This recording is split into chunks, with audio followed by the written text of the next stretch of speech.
L'épreuve des 24 heures du Mans est née il y a 51 ans. C'était en 1923. Le 7 février de cette même année, le Grand Prix d'endurance de l'Automobile Club de l'Ouest, mis sur pied par Charles Fauroux, est enfin homologué par la CF. La course aura lieu à l'époque de l'année où les jours sont les plus longs, au cours du mois de juin. Ainsi naquit la plus grande course du monde. 1923, une Chenard et Walker pilotée par Lagache et Léonard remporte la première édition à la moyenne de 92 km/64.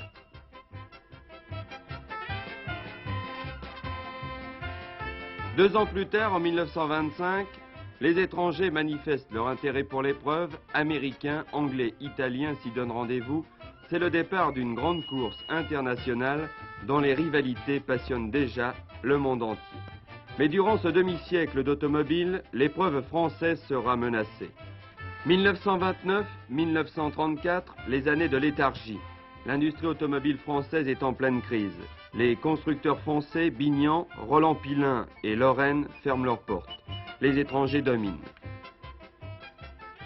1935-1939, l'euphorie avant la suspension de l'épreuve due à la guerre.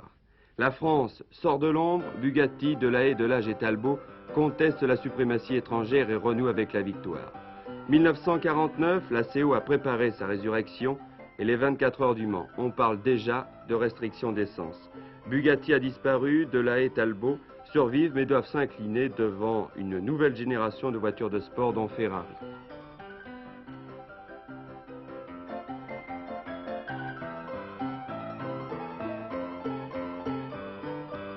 « 1955, c'est la tragédie. Au passage devant les tribunes, accrochage entre l'Austin de McLean et la Mercedes du Français Lévesque qui vole dans la foule à 230 km/h. C'est la catastrophe.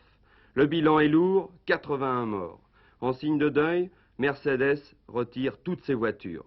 La firme allemande ne reviendra jamais plus au Mans.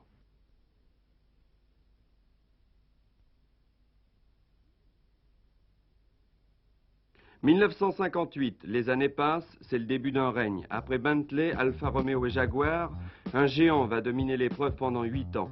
Ferrari, qui détient toujours le record absolu, avec 9 victoires. La firme italienne possédait, il est vrai, un équipage de premier ordre, Phil Hill et Olivier Gendebien, qui triompheront 3 fois. Après Ferrari, il y aura Ford et Porsche. Mais en 1969 disparaît ce merveilleux départ en épi pour cause de sécurité. Un départ qui fit la gloire des 24 heures du Mans.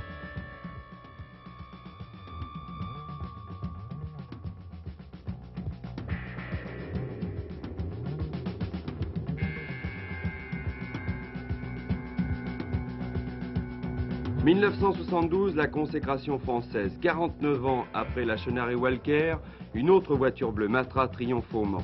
1973, le triomphe, Matra Simca réalise le doublé avec la victoire de Pescarolo Larousse, bien placé pour réaliser le triplé Matra.